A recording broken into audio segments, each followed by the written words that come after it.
هو عاد تفتح هكي تجيب سيك بهي وتجي هي الزايدة هي وينها الزايد؟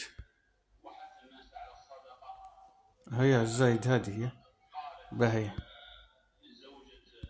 تجي تفتحها تلقى هي تلقى هذه بهي تجي تقول هذه توا هكي تضغط عليها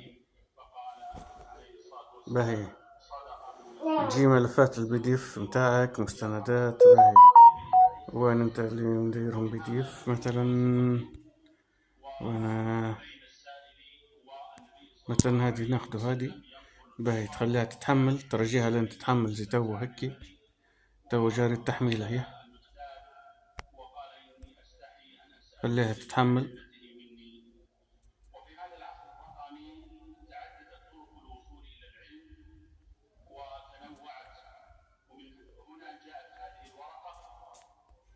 خلينا نوقفوا شوية لين تتحمل.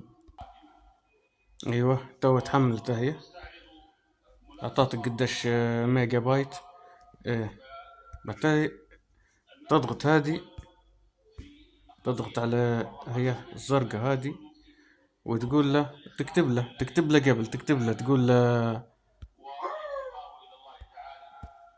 تقول له اشرح لي تقول له اختصر لي النقاط المهمة في هذا الملف زي ما تبي باللغة العربية ولا الإنجليزية تقدر تحدد له يا أخي واضغط عليه السهم الأزرق هذا خليه هيك شوية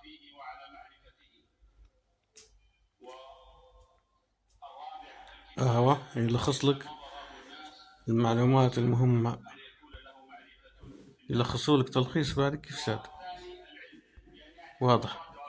تقدر تقول له حتى يدير لك ماك اكزام يعني امتحان أسئلة وإجابتها اللي تبي يديروه تدوي معاه وكأنك تدرس مع واحد في الشات يعني قول له يدير لي أسئلة على الموضوع يدير لك أسئلة عادي.